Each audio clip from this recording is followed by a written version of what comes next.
Hello everybody. My name is Petr Furch. I'm a CEO of Furch Guitars, and I would like to tell you a little bit about philosophy and the story of Furch Guitar, what's behind the guitars which we make. First of all, thank you for coming. We have a big crowd here, so. And thank you, Erno, for inviting me. It's always lovely to be here. I will tell you a little bit about the story, and then I will move to technical part to tell you, let's say, unique technical features which Furch Guitars have, and I will give you space for questions during this talk. So don't worry, you can ask me or you can ask me afterwards, because I will be there then after whole event. So you pronounce Furch. We pronounced Furch. That's right.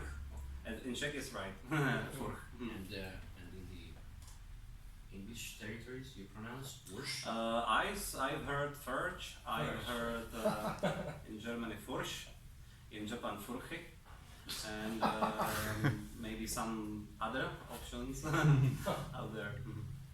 So the story, what made Furch Guitars happen is my father in a communism time, he was a musician, and he thought that his career will be as a musician. He was very active in a bluegrass community, in a folk community, which was very strong in Czech Republic, because it was working as a sort of rebellion against the communism regime, because American music was something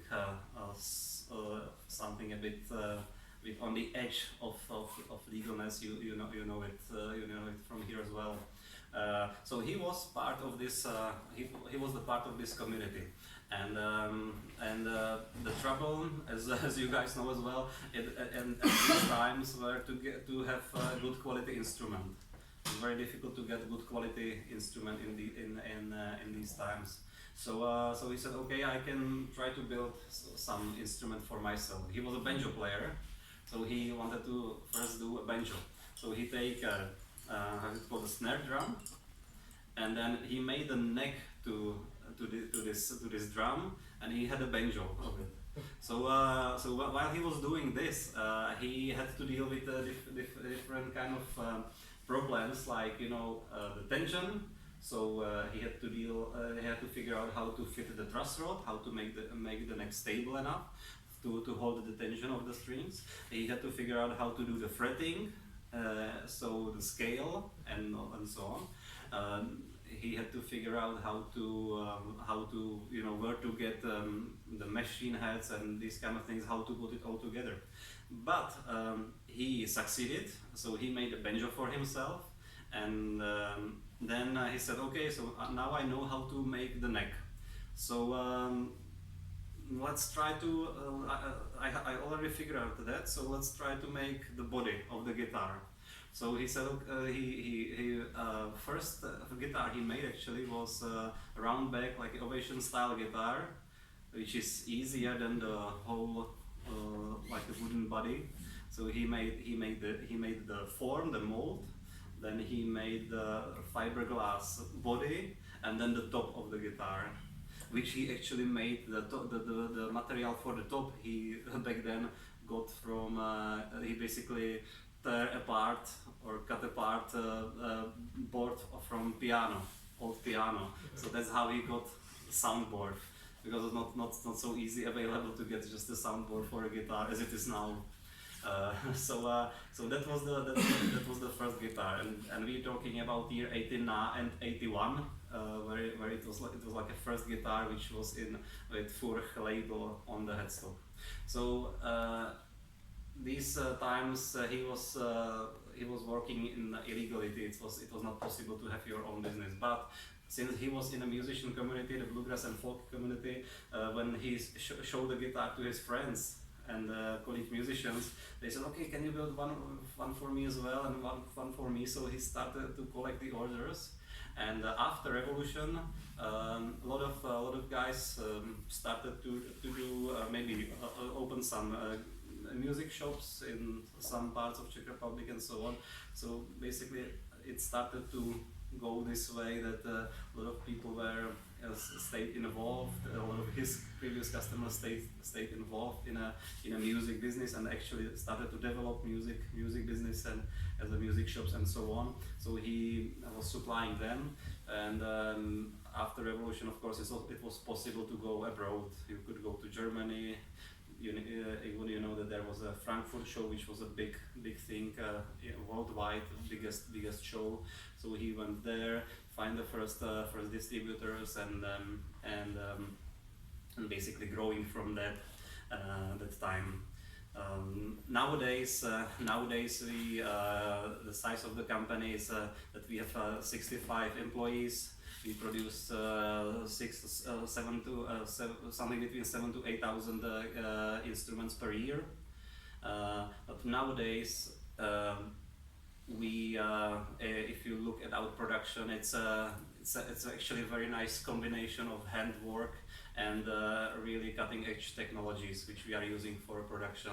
And I see it as a big, as a very important actually for achieving the quality result, that these two factors must work together. It's on one side technology, which can be very precise, and on the other hand human hand, which can maybe is not that precise, but it has, because it's a human hand, you have the human judgment during the process. For example, if you doing the binding, I cannot imagine to be done by the machine. It's the people have to do the precise, finishing, pulling things together and so on.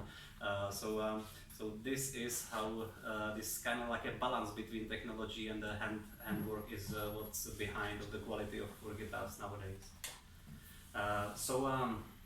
Now I'm getting more to how the guitars are built and what's behind sound and the quality of Furch guitars. So talking about sound, which I will give most of the time to the sound today, is that basically there are factors like construction, and there is factor like material which you're using for that construction. What do you think is the more important in talking about influence on the sound? Is it construction or is it the material? Material? Construction. I think so. Construction. Okay, then construction. Okay, let me change. It's actually construction. There is one quite simple proof of that.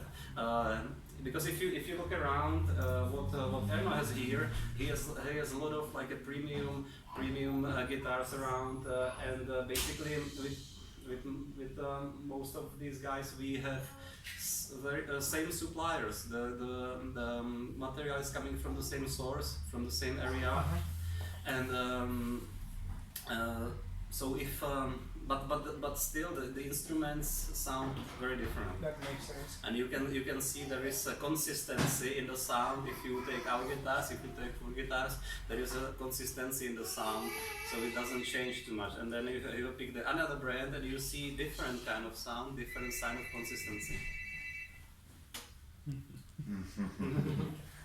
Alečko, můžeš jít si za mámou?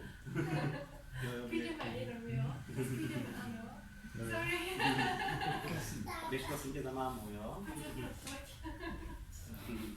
Tak pojď se mnou, jo? Just a second, guys. This is my kid.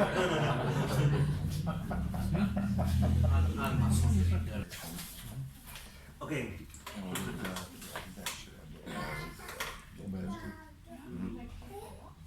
Okay, so just one short question. If the first banjo is still... It's still in the factory, we still have it there. Okay. And we would like to actually... we actually prepare, it's not gonna happen this year, but next year probably, we want to make a museum. Okay. In a factory where these instruments, which we have actually collected from various parts of the history of our company, we have collected those and we will display them. So if you visit maybe next year, if you do a factory tour, then the part of it will be also the museum. How can you protect your competitive edge, your technology? Because everybody's doing their guitars in above a segment. Yes, there are 5, 10 Yeah. years. We will get to that. This is a good question. We will get to that at some point. Because there are features which are not difficult to, actually not easy to reverse engineer. So you cannot just make a copy of it unless you know the rules, certain rules, and we don't give anybody these rules. So you can make an exact copy of the guitar, you know, by measuring, but there are things like preloads and tangents which you put in the guitar, which we working with, and these are not possible to get from the material, you know, just by measuring, because it must be you must this is happening during the construction, during the gluing together, you know, bracing and the top and so on. So these are the things which you cannot reverse engineer. This is very helpful, of course. If it would be easy to copy, it would make our life very difficult.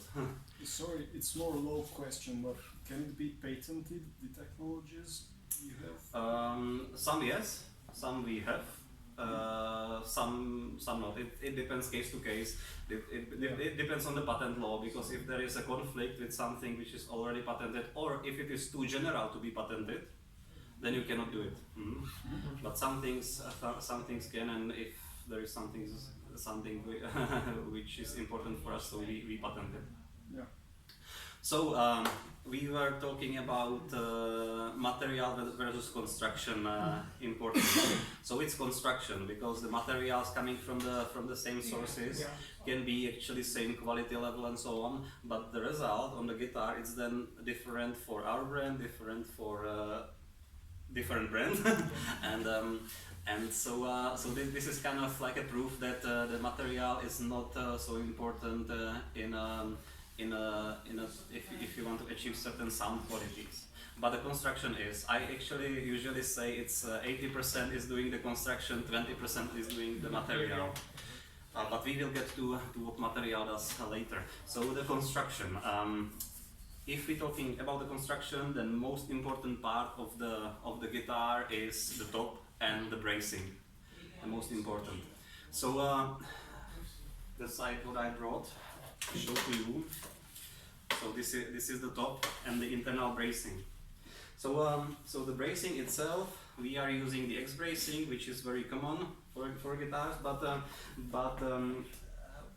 we have a lot of, let's say, small things which you cannot see. It doesn't look so complicated, but as I was mentioning before, there are certain preloads which the braces are put together, glued on the top, and these are making certain, it's called preload, so it's making some sort of like an internal pressure, internal tension, which is altering the sound. We have some things, and we work with these preloads to make the guitar sound better. And this you cannot see over here. If you take this apart, you cannot see it here. It's what we do when we are putting all the bracing together. So this is one thing which makes it very unique. And what I wanted to say, that the bracing, as it is, as you see it now, it has been actually under longest development from, if you look at the history, even on the first guitar, my father was thinking about how to put this bracing together so it works good for a sound. So when you are making this design of the bracing, you working with facts that this here is the where the strings are caught to the hook, basically, on the top. So this is the place. From here, you want to divide this tension, which is in fact is also the resonance. You want to divide it to whole top, and this bracing actually works just to make this happen, to make this transfer of the resonance to whole area, as much area as possible. You have to understand that this actually here you have the tension of 72 kilograms. This is the load actually which the strings are having. Like if you have standard 12 string, 12 gauge elixir string which we are using as a standard. This is 72 kilograms. So it's quite a big load, and you want to divide it. You don't want to do too much bracing, so it kills the sound, but you don't want to do too weak bracing, so it's do the deformation of the top and so on. So it's not easy to make a bracing very good. It takes time to gain the experience and think this through, and this is actually under continuous development, because basically every year we have some smaller or bigger improvement on this. So the biggest improvement was in 2011, where we were reducing basically the weight of whole top. And actually we were reducing the size of the braces as well, but at the same time we gained more strength actually of the top, because at the time our tops, because we made it a little bit different way, our tops got more stronger, more resistant to the bulging and so on. So it's possible when you do it right, and it has been under longest development from all other parts of the guitar. So this is the bracing. The bracing. Can I have a question? Thank you. So my question is that with the X bracing is the most common one. Are you experimenting with some different bracing? Like for example, Taylor just recently introduced V bracing. I don't know what's the opinion of your regarding that. Is it so stable and really different? It produces different sounds or not? It's X bracing has its specific sound, and there are different ways to do bracing. That's for sure. The V bracing actually we've been using V bracing in the 90s. Actually, this kind of bracing, which the inspiration came from the archtop instruments, which are using this kind of bracing, and it makes sense in many ways. But the sound is different. So back then we were using it for quite some time. Then we moved away from it because it was not so, let's say it didn't get enough popular. It's just it's different behavior of the sound than you expect. So we all basically are kind of used for X bracing and how it behaves. That's what we expect. And so we took the way refining the X bracing. But it's definitely there are possible other ways. A lot of possibilities there. But we experimenting. It's just that not all what we experiment with is getting to really serial production. But many times it does. This is said as the most stable one. I mean, I don't know how stable it is from construction point of view. How stable is the V bracing or a different bracing? But X bracing seems to be currently the most stable one. I think actually the V bracing would be, if you're talking about stability, like of the top, you mean, yeah. like against the bulging. I think that the V bracing would be more stable, but then the sound, the characteristic of sound is very different. I remember when I played our guitars back then, or from that era, it's just different than what you expect, and also for me it was a little bit difficult to, from my musician part of myself, was it a little bit difficult to handle the instrument. So there are, but I don't say it's a wrong way. I think it's good to bring something new like that on the market. Yeah. And all this scallop bracing? Scallop bracing is not always there. That's the point where I wanted to get. So if I continue the story, the bracing, like you see it here, this is for a dreadnought. You see the dreadnought shape.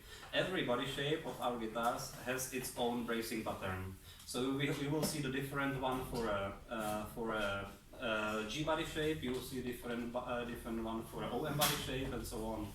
So this is for a dreadnought, and for a dreadnought we have this scallop bracing. And it doesn't matter if you choose, for example, blue series, or if you choose red series or rainbow series. This, if it is dreadnought, the pattern is always like this, because of course the shape is very important factor if you're making the bracing pattern. Sorry, how is about the vintage series? Is the Same, yeah, it's same as well. Mm-hmm. Actually, just a question: how much you can deviate the bow of the strings? So when is the, because many guitarists say, you know, I need to use big strings, Mm-hmm. and then what is the point when a guitarist starts to suffer of it? For our guitars, we allow, without cancelling the warranty, it's up to 13 gauge of the string. So just one up. For the just one up. With it's the warranty. So I know that guitars can handle more, but for safety reasons, we allow officially just that one step up. It's also kind of a message that, you know, there is a limitation, because I'm always wondering, yeah, the guitar player just thicker and thicker, like, you know, some solid body guitar players using like, you know, string like my and they just doing it. But I believe that wood, there is a point when it's a simple manicure question. Well, Wood starts to suffer.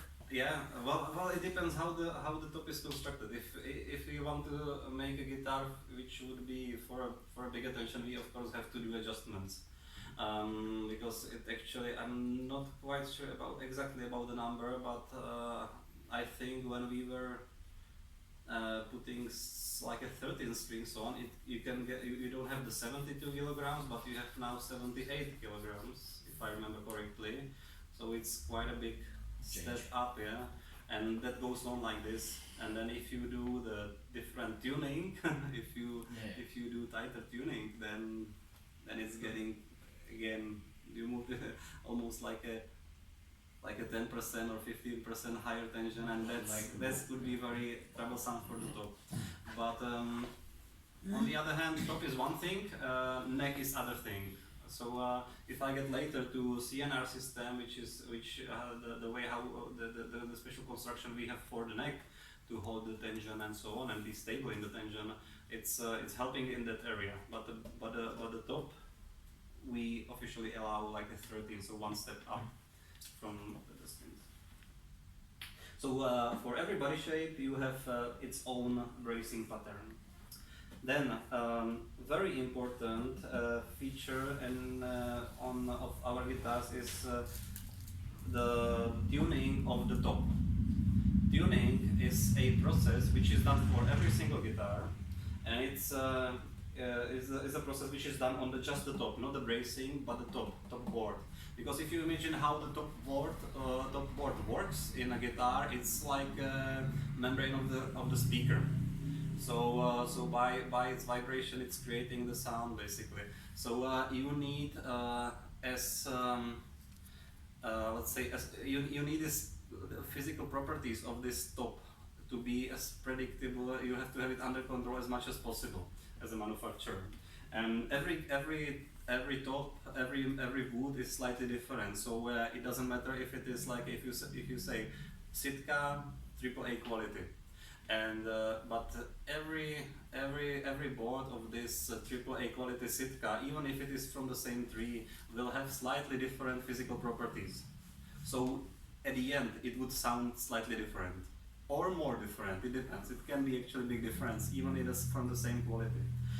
So what is necessary to do on a guitar, and we do it all for every guitar because we find it very essential step in a guitar construction. Is that we every top goes through a certain measuring procedure. We will collect the result, and then we adjust the thickness of the top. And every single top has bringing different results. So every single top has a slightly different thickness.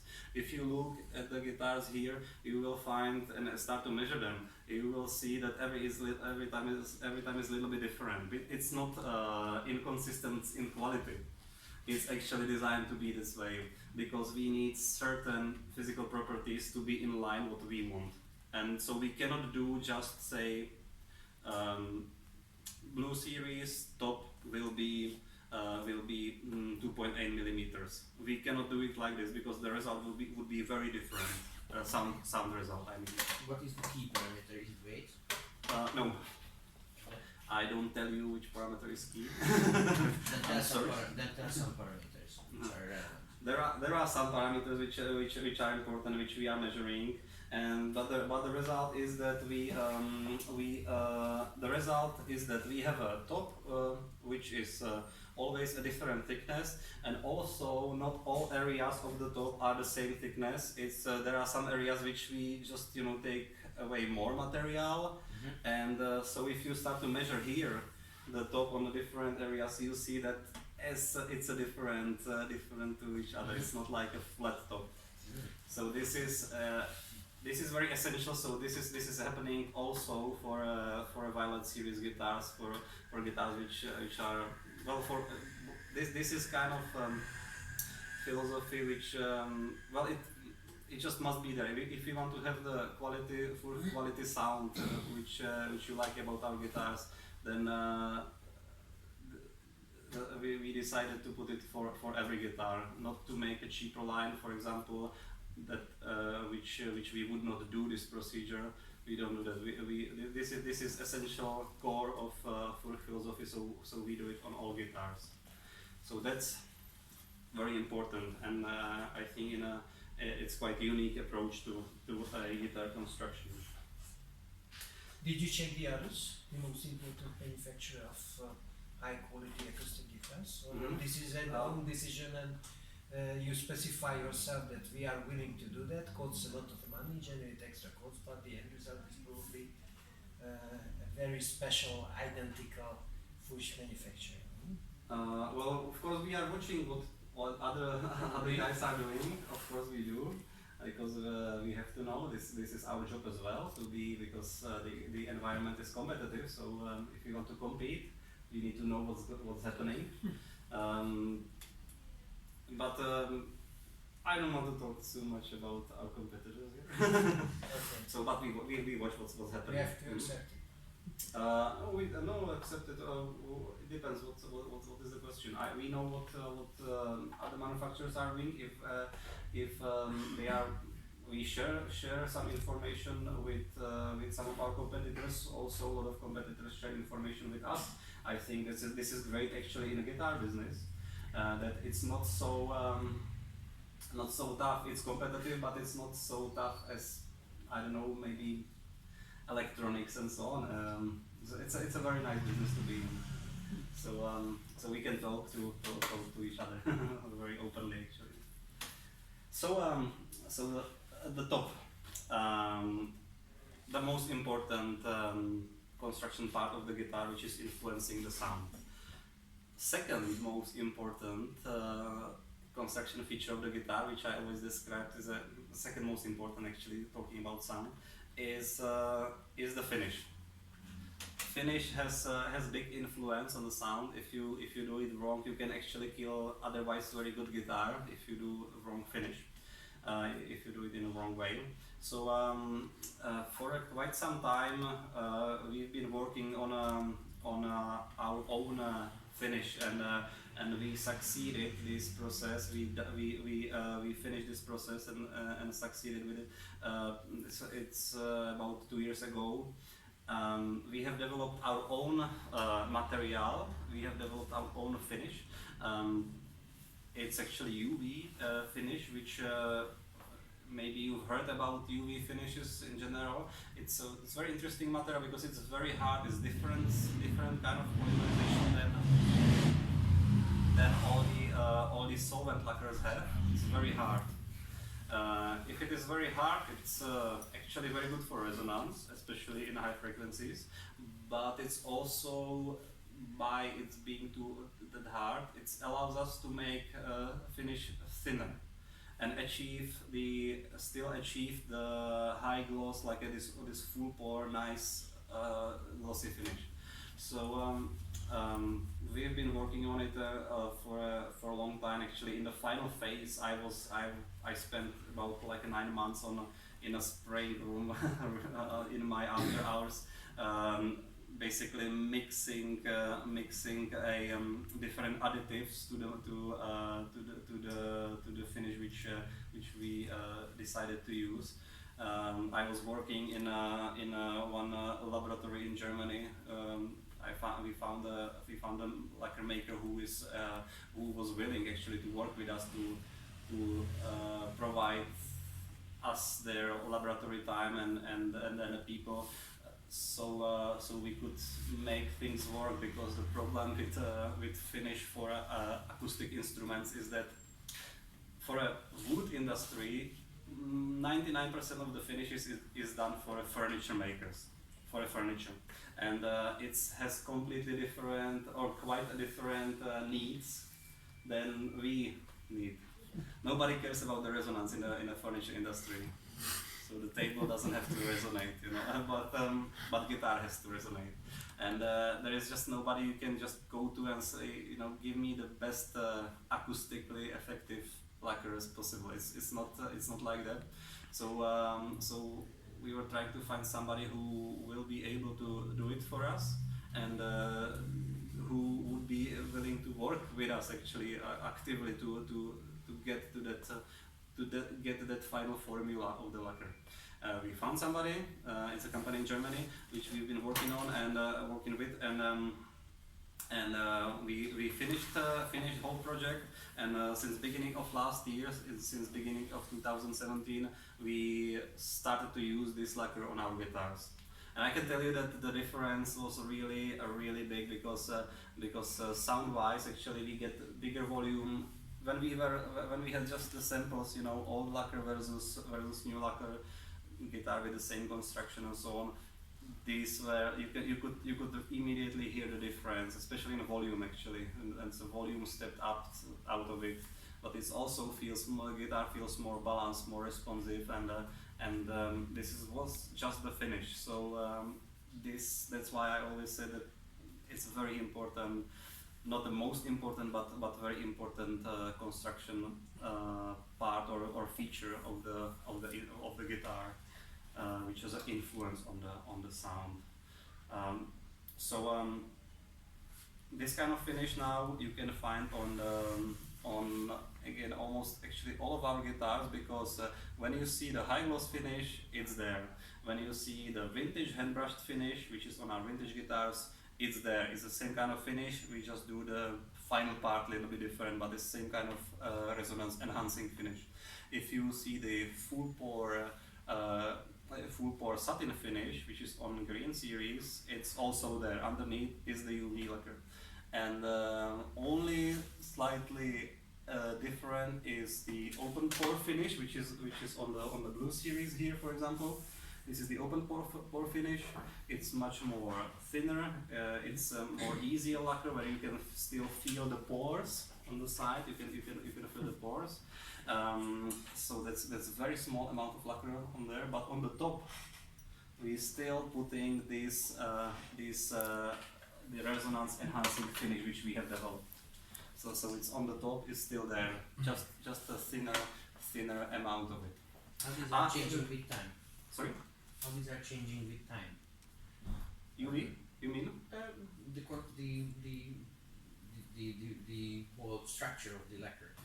So by like 10 years or 20 years, I know you maybe cannot answer, but do you have any expectation that you feel?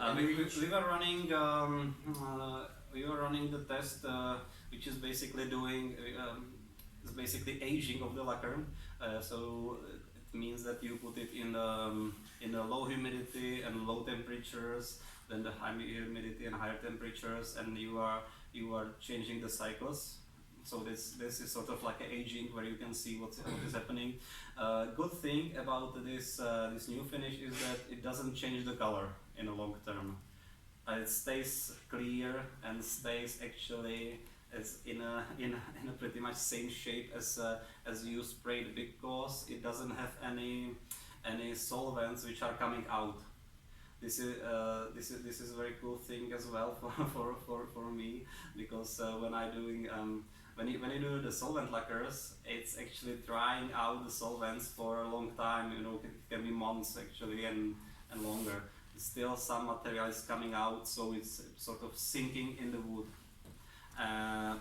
The UV finish, the polymerization happens different ways. So you have to shine the UV light on the surface, on the lacquered surface. It starts the polymerization. It's just, you know, makes it hard, and then it stops happening. Once the UV light is switched off, it's not happening anymore. So it doesn't change over time. The process, you know, takes about 30 seconds. It's actually a very fast thing. So as I said, it's different way of curing, different way of polymerization. The result is a few times harder material than it's on a solvent lacquers, and that's we have proved that it's very helpful for the acoustic resonance of the body. So that's why it's actually very suitable for all acoustic instruments, not just guitars. It's there was a study which were proving it for basically all, you know, even pianos and so on. It's a very effective material for acoustically functional object. Very cool. Can we say that according to this latest innovation, the recently produced Furch guitars are more resonant, more vibrating, comparing to the other ones? Yes. Actually, there was a step up. But you don't have to worry about all Furch guitars too much, because the thing is that it had its stages. Putting this in the production where it had hit its stages. For about 3 years, we were using this finish as a basic coat, and on the top of that we put acid cured coating, which we knew how to do the polishing and so on. But it was very difficult to make the final coat of this material. So that was the most toughest part, which took me so long, and some fine tunings. To put it just in a perspective of what happened in a thickness of the lacquer on our guitars during the time. So maybe like 4 or 5 years ago, the guitar, the lacquer was full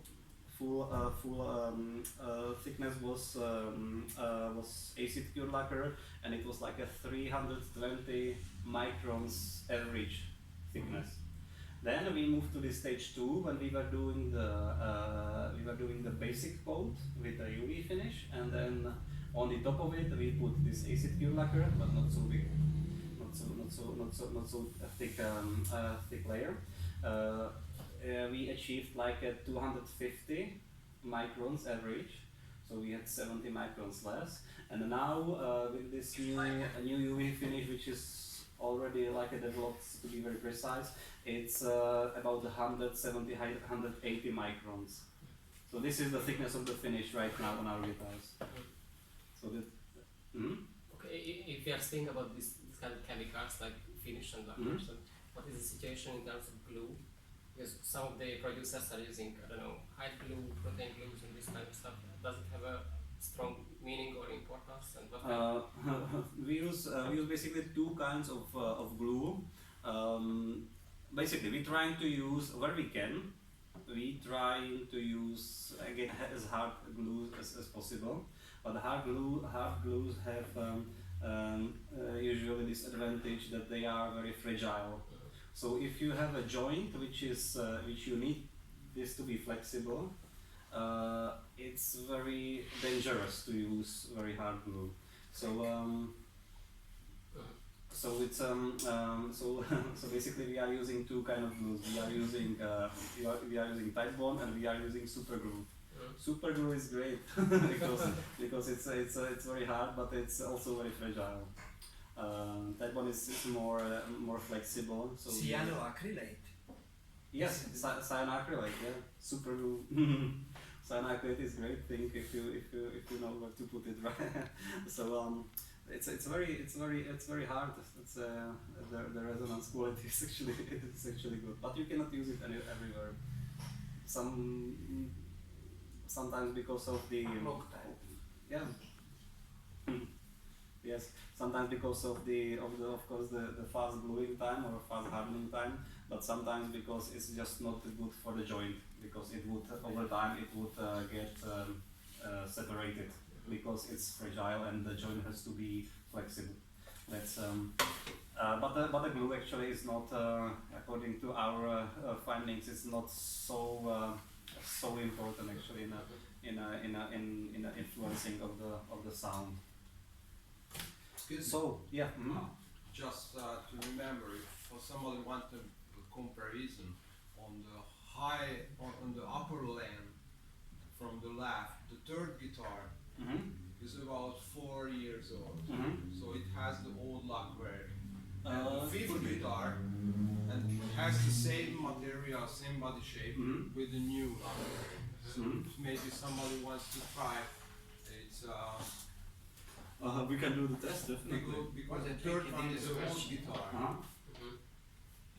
Okay, we can do the test then. Most of this guitar is made by walnut, back and sides, and spruced up. No, but Not that one, the fifth one. Yes. The third and fifth. but that one is okay. But this is open pore finish on the back and sides, and the top has this kind of finish, but the back and side has an open pore. Yeah, open but pore I surface. think we have a orange or a yellow, same. Yeah, you can But this one is an old model. you can do the test then later. Yeah. No problem. Peter, So sorry, regarding the vibration enhancement, how would you describe the difference between a white unfinished instrument sound and one with after finishing with this? it's quite Did a while. you ever test it or Yeah, not? I have done. I have made the guitar without finish because Okay. of course I wanted to try if there's something into it. If there is something into it. Does it get any better with finishing, or finishing is a must to protect the instrument and The sound you are really- losing some harmonics and No, actually sound gets better with finishing. okay. Sound gets better with finishing. I was kind of surprised back then. It's years ago since I done this test. Would you describe the white instrument more harsh in terms of? Maybe not harsh. It's it's a description of the sound is always very tricky. Sort of like a dull, actually Okay. dull sound. Not sharp, not. Okay. But I guess it has a lot to do that the surface must be hard, and if Okay. you have a wood, it's actually soft. So it doesn't probably for that reason it doesn't sound sharp enough to be, as you are used to in a guitar. Probably. Anyway, and do you use the same thickness of the lacquering on different body shape models?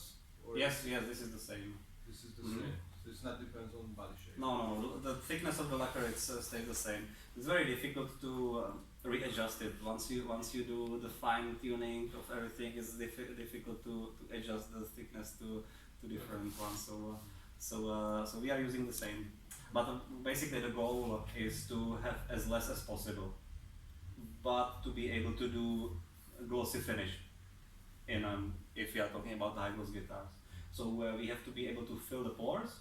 We have to be able to do the sanding of the surface, not to sand through the lacquer, and be able to polish it then afterwards.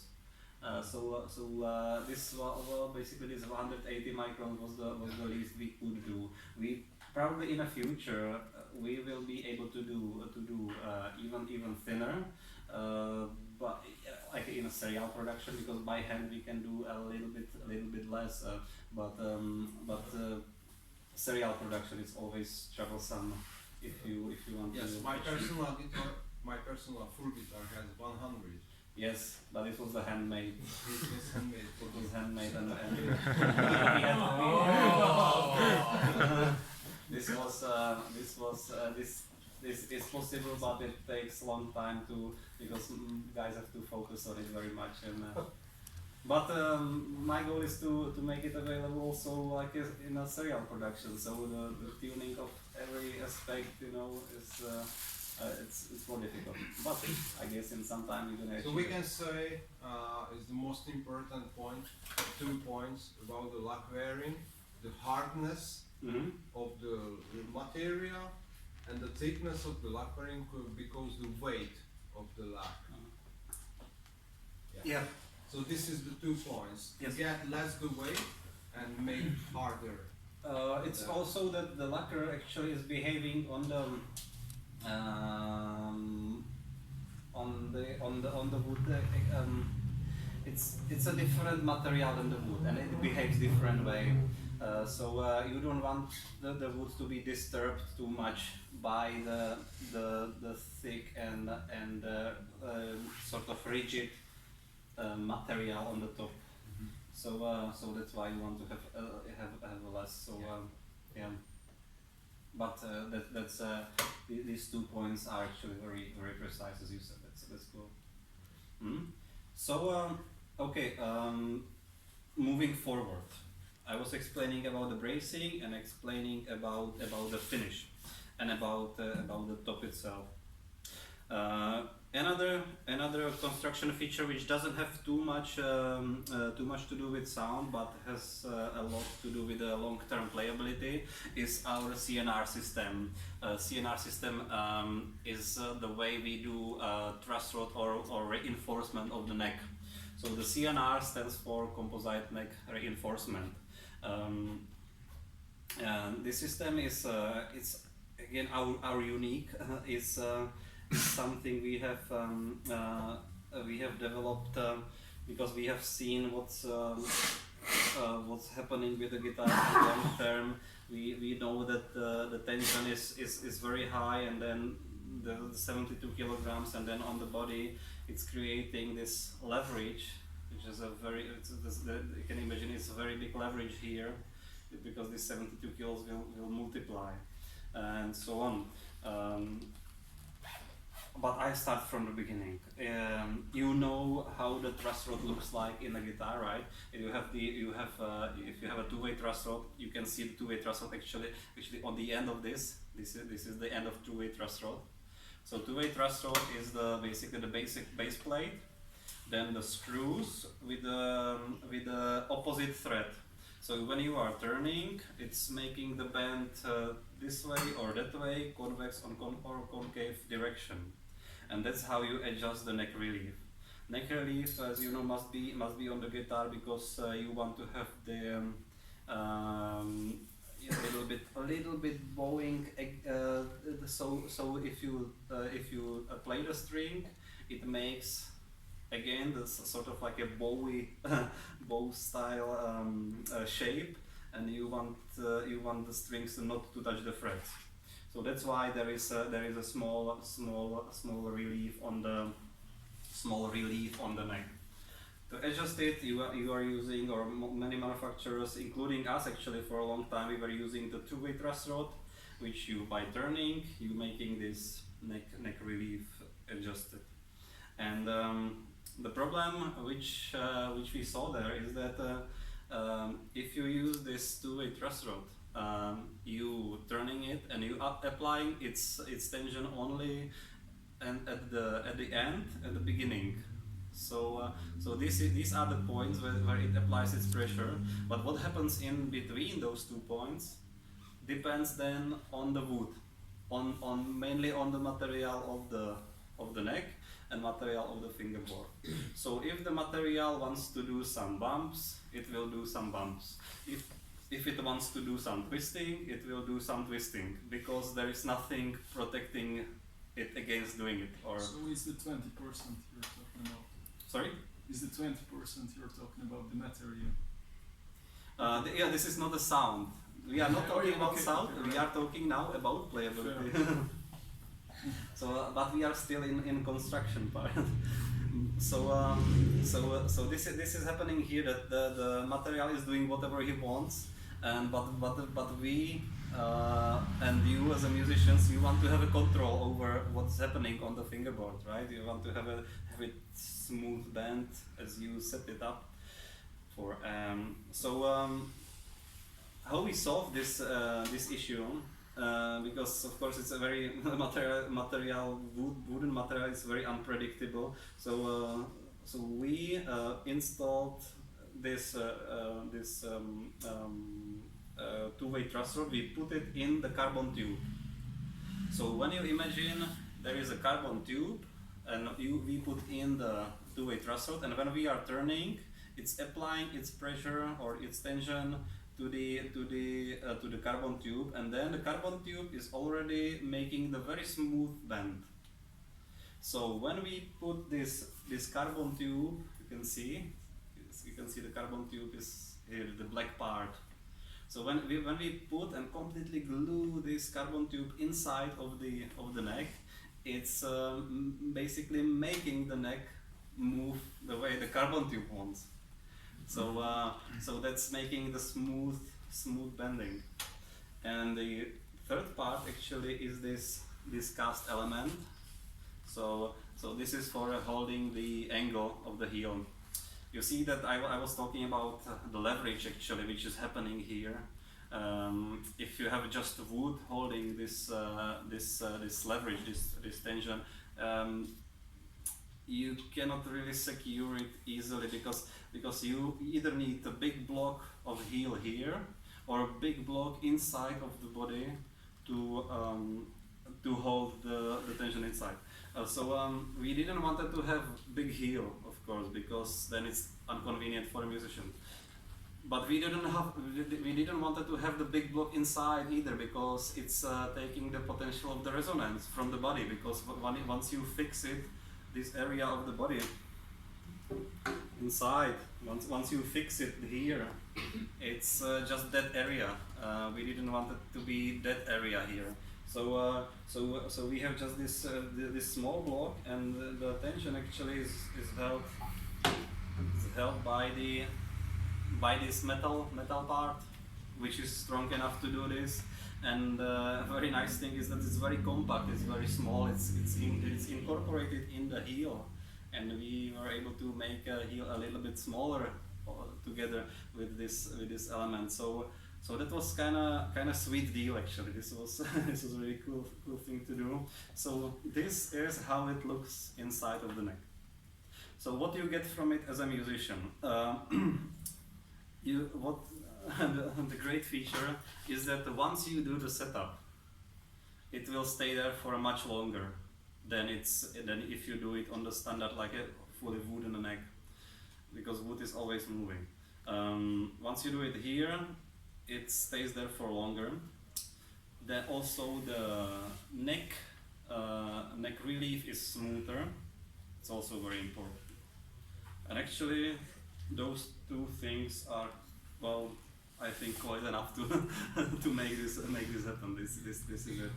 Since when you're using this inlay? We started in mid of 2016, but on our website you can jump in the section of the web CNR system, and we've written there the serial number where we are starting with this. I don't remember right now, I cannot tell you, but on the website you can find it. Mid of 2016 and later. So I guess most of the guitars here will already have it. 68,200 something. Yeah, would be. Yeah, sounds about right. I know. I have the manifestos about it. Okay. You already learned. So this is the CNR system. This is our proprietary thing. It's unique for guitars. This is one thing which brings me to one of the philosophies, or one of the points in the philosophy of ours, because we let's say we don't have with our way with the way we are organized in the factory and the technology which we have available nowadays.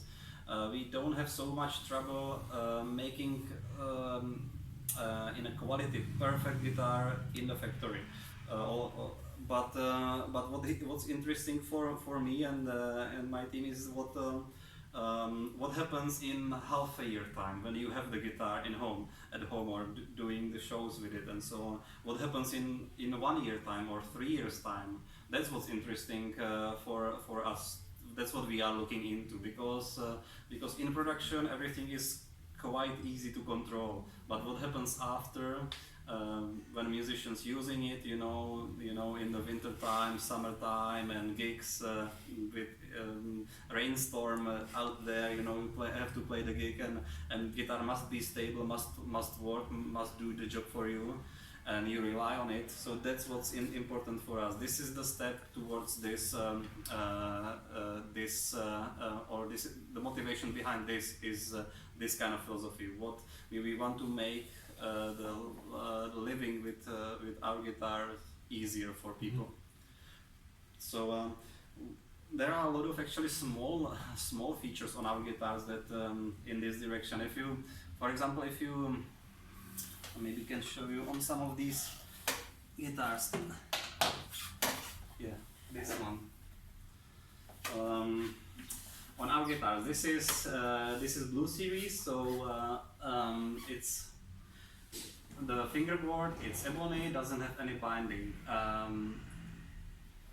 What you might notice on our guitars is that if you look at frets and you look at frets fretboard on the side, you don't see the leg of the fret.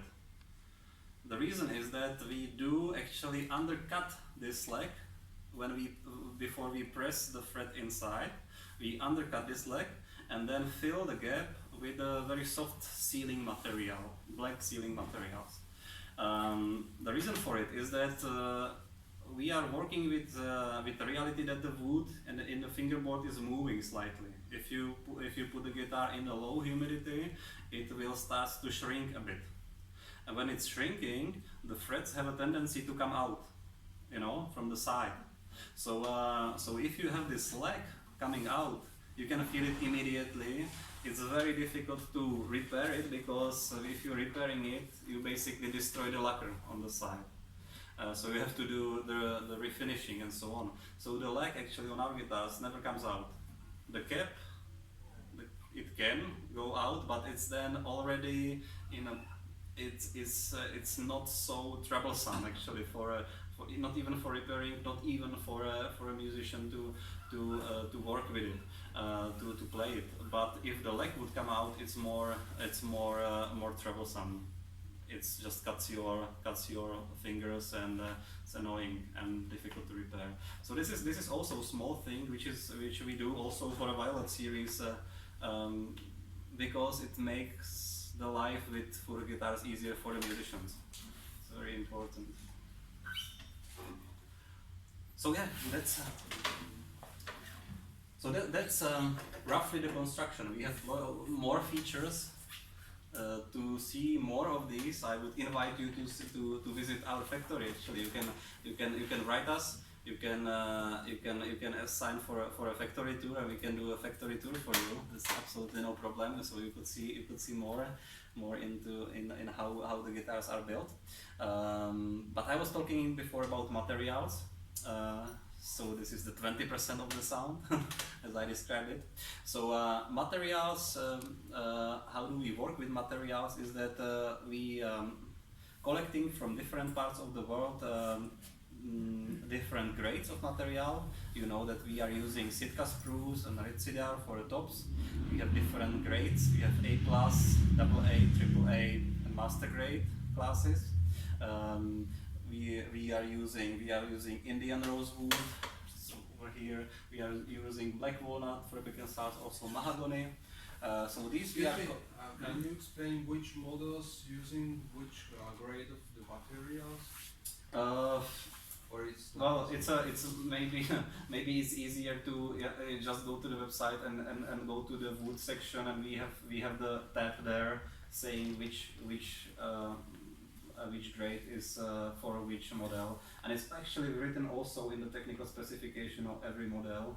if it is AAA, AA, and so on. Generally, Violet series has a A+ screws. Blue series, Indigo series, Blue series, and Green series on the top has a AA material. Then Yellow series, Orange series have a AAA material on the top, and Red series has a master grade, and Rainbow series has also master The grade. Red series and Red Plus and the Rainbow series has the same master grade.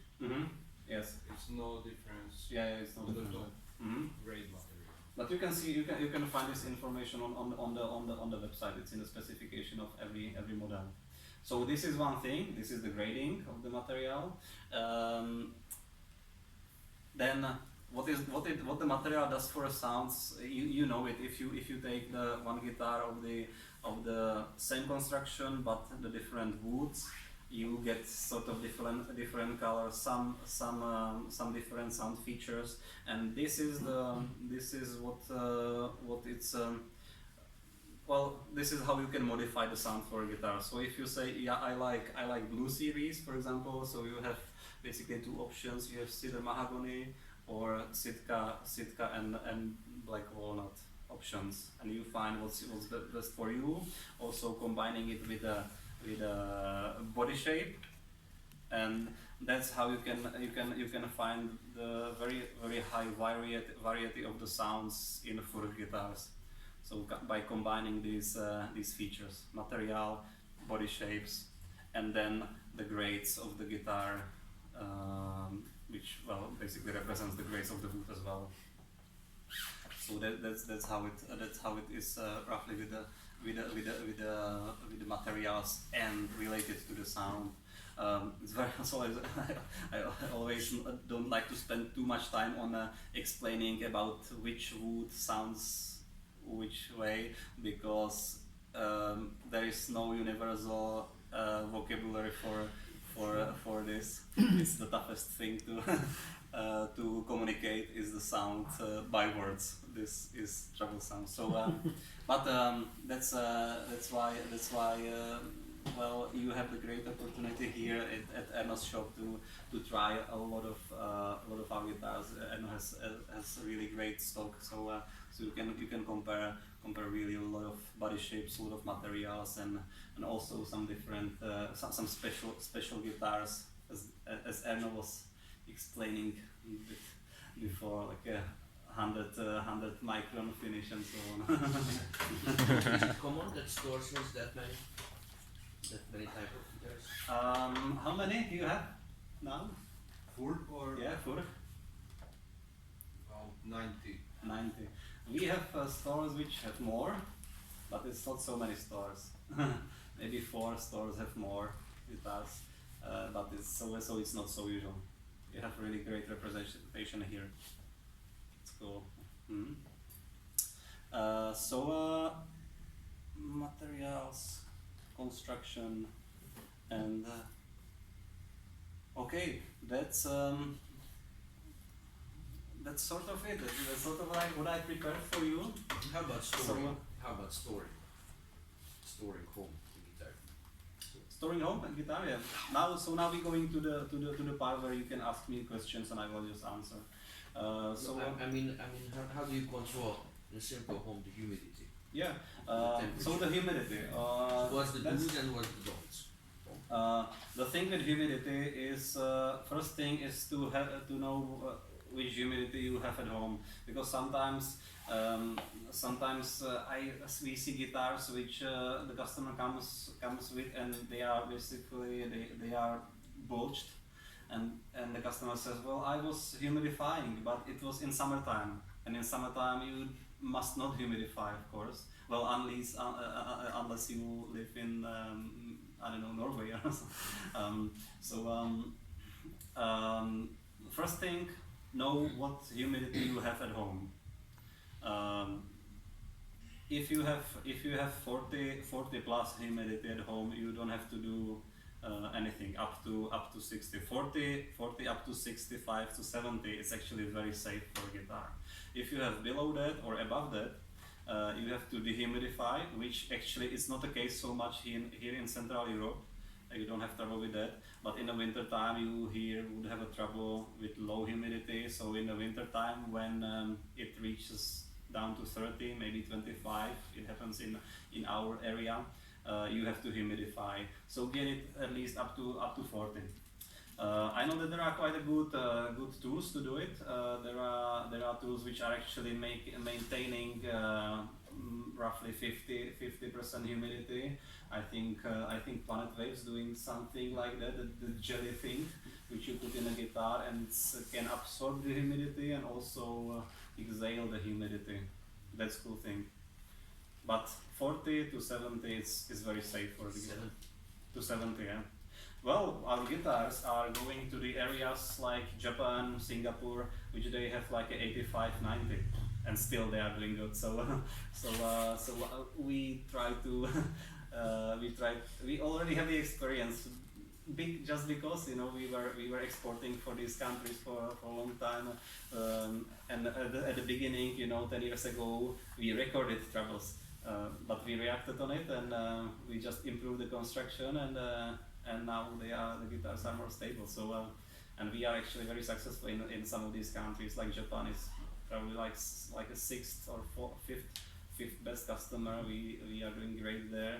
So even the stability of the guitar must be on a high level. Mm-hmm. So that's why I'm very okay with saying 70. You don't have a trouble with the guitar. And of course, the guitar loses its sensitivity to humidity differences during its lifespan.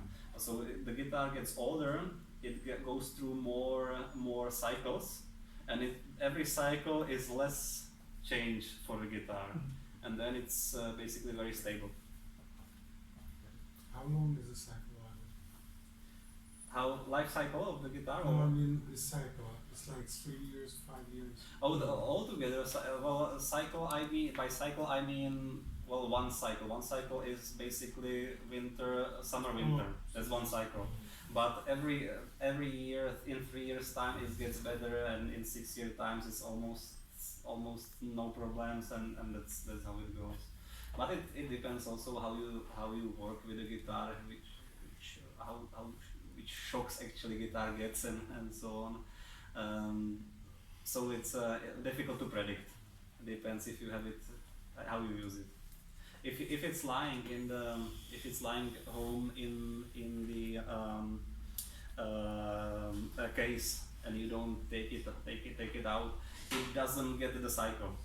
It doesn't get it, so it will take longer for that guitar to get stabilized.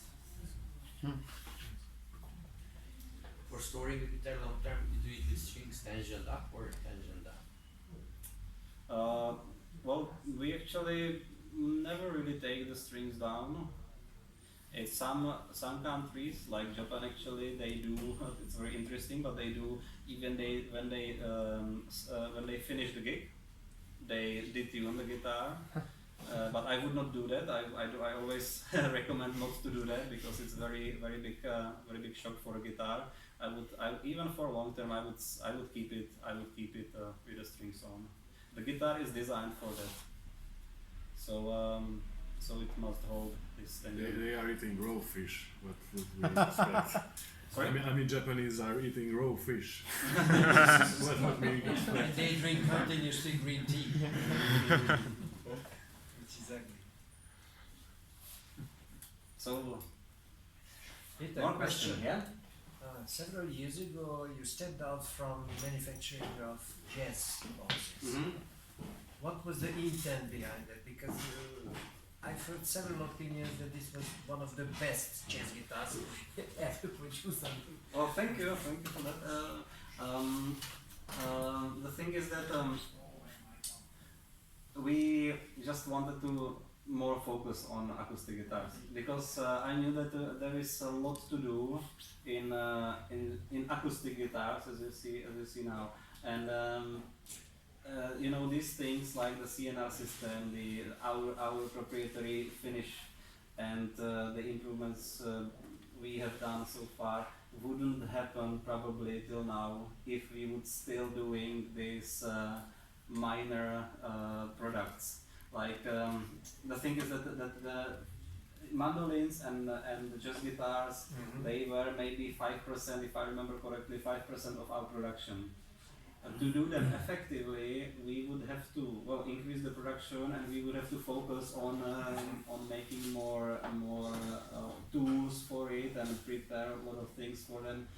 They were still too much handwork on these guitars. It was just economically not making sense. It was not making sense in our time management, because we have limited amount of engineering time, because I'm doing the engineering, my father is doing the engineering, and we now already I have one full-time employee who doing the research and development, everyday work.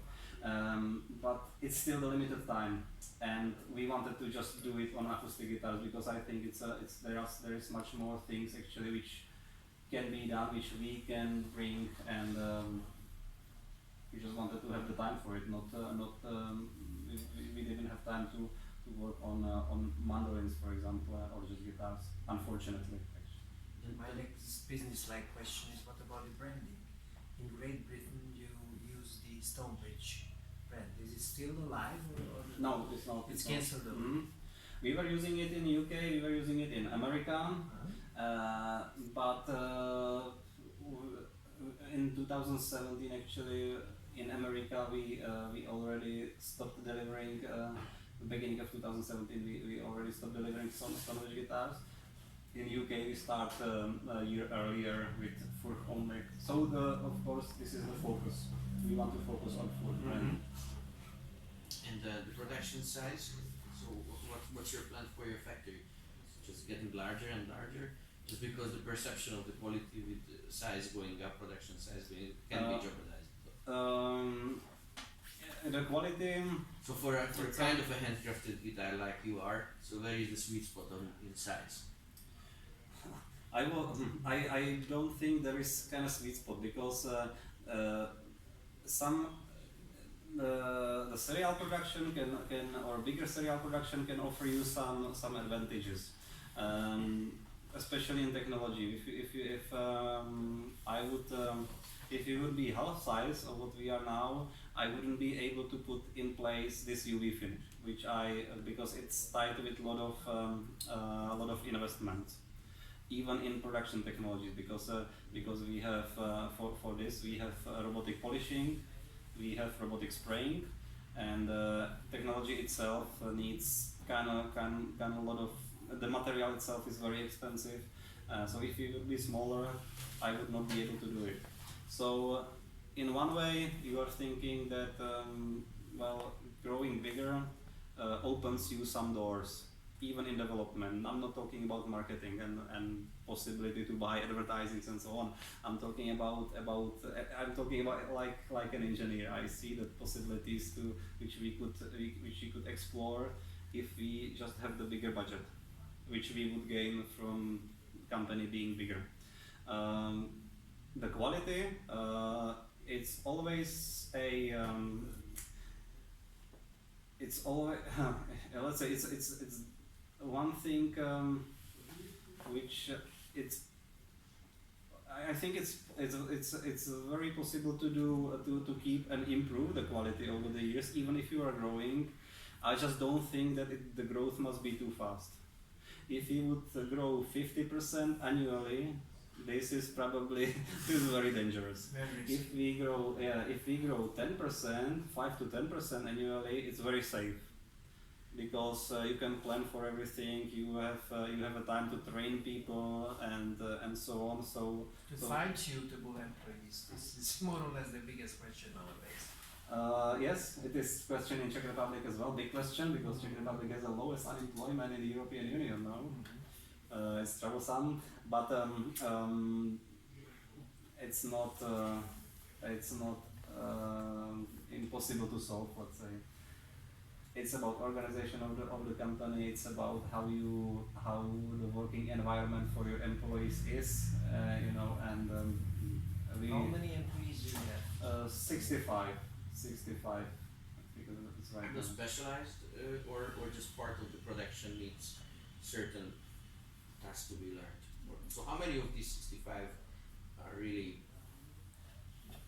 50 hour expertise- production. expertise have expertise in full scope of Uh, what's the question? If how many of these are luthiers or? kind of Yes. kind of So luthiers. Artisans or luthiers. Mhm. So luthiers, I have maybe just two or two or three. so this you give them custom knowledge to certain part of the job. Yeah. Oh,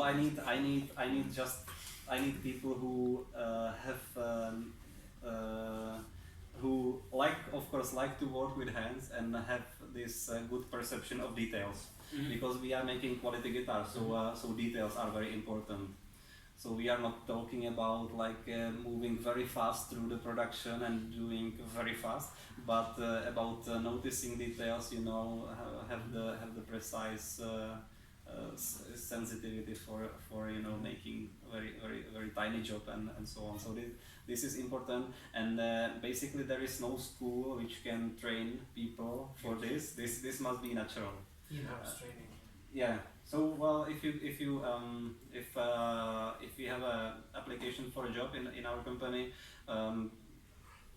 there is a very high probability that the person can go, if it is good person with details and so on, and it can go almost every section.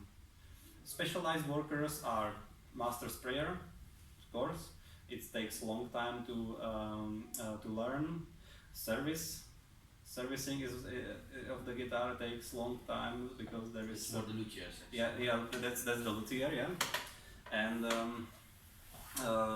then if you have specialized jobs like programming, PLC, CNC machines, robotics, so that's also need a specialized worker. How is your warranty time? So you have a good quality of guitars. I have a Furch guitar as well. Never had that problem with it. I really like it. But just as such as a company, so customer service is something really important. So Yeah. do you have a lot to do there? It depends how you define customer service. We don't have so much troubles with a lot of repairs or so. Fortunately, it's because we were, as I was saying before, the slow growth is important. So we can keep the quality, and we can learn. We have made a lot of improvements, construction improvements based on what kind of mistakes are returning to us. And we still do that. We monitor what's coming back to us, and if it is repetitive issue, then we can do something against it. So if we do it consistently like this, then we are not overloaded with the repairs. But it's a common approach, I think, if in a good company. Still, I have basically just one full-time service guy, and I'm able to handle the guitar. So it's I think it says something, because there are about 80,000 guitars, more than 80,000 guitars which we've already built in the whole history, and still we are able to make it work. So It's great. Thank you. yeah, you're welcome. So another question, yes? And one more question regarding the top. Have you ever tried this aged top? Because some of the producers are dealing with this kind of thing, that they are artificially aging or heating or baking, whatever, the tops, in order to get this kind of fading sound. So have you ever tried this kind of? Yeah. We have it in the Rainbow series. Rainbow series is our custom shop. So Rainbow series you can order aged top, aged sitka. It's we do it ourselves. We make a special oven. It's not just baking. It's means humidifying, and it's kind of complicated process to do it right. But we do it ourselves. We have experience. We started to play with this idea and started to make guitars like this maybe in 2007 or 8, I think. We made the first guitars with aged top. It's very interesting method actually. It's really working. It really alters the sound towards aged towards sort of like a long dried wood. So yeah, that's good. It's available in a Rainbow series, not on the standard model, unfortunately yet. Yeah, it's a good thing. Yeah. Anyway, I have one last year made Dreadnought vintage Mm-hmm. with 35 Mm-hmm. this last year model. Mm-hmm. The 50,000 model. This one has Adirondack aged. This is our aging. That's what we do. So Erno has it here in his private collection. So we were playing with this idea, and it's altering the sound, and it's really like it But sounds do like you aged. do the aging or you buy the No, we booze? make it ourselves. We made the oven, or it's not oven, but it's well adjusted oven for doing also humidifying and the whole process. So we do it ourselves. Peter, how do you think about the future of the company? This, as far as I know, this is the typical the family story. Mhm. First generation created, Mhm. the second generation operates and improves, and the third generation Ruins it. could sell. They say. What about the successors? Huh? Yeah, it's a tough question. Tough It's question. maybe depends. Nobody heard about Leo Fender's son, unfortunately. Okay, but he sold the company, so Yeah. so Some companies. if my father sold company maybe 10 years ago, then you would not be hearing about me either. So well, it's I still have quite a productive working life ahead of me, I hope. So the question will be on the table in 20 years' time. Of course, I would like the company to stay a family, but it depends if my kids will want to go this way. Because even with me and my father, it was not so obvious way to go. Because you can imagine. You can imagine that we were meeting with my father mostly about troubles which I made in school, because of course he was focused on business, and so we were meeting only on negative because of negative reasons doesn't help the relationship. But when I finished the school, I asked my father for a job because I didn't have the ambition to be a luthier and making guitars or run my father's company, but I just asked him to have a job because I had wanted to make some money, just to have money for beer and so on. I was thinking I will be a musician back then, in my 20s, 21s, and but actually very quickly the company was small. It was 25 people or something like that. It was there were a lot of things, tools and procedures which I kind of see that why don't we do it this way, or some tools, let's make this kind of tool because this is helping me or that person to do the better job with a better quality and faster. And when my father responded well to these ideas, he said, okay, let's try it. And I saw the result, and it was really helping people, and it was helping productivity and quality. I kind of like got addicted to this kind of feeling of being somehow helpful in inventing something which is doing a good job. And from that point, I knew that I threw the musician's career away, and I said this will be my way. So it came to me later. It was not possible to manufacture this, even if my father would want. It would not be possible. So maybe it would do the job to push me other way. So I wouldn't want to be in the business. So I think I can answer this question in maybe 20 years. So ask me then. Yes, we will see. But it's a good question. Yes, of course. I ask myself that time to time because I know how difficult it is to do. I course know a lot of companies who didn't do this transition properly and disappeared basically. Not guitar business, but generally, you know this story. So yeah. Any other questions?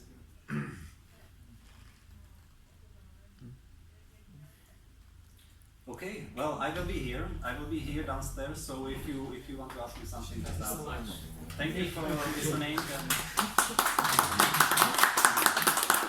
And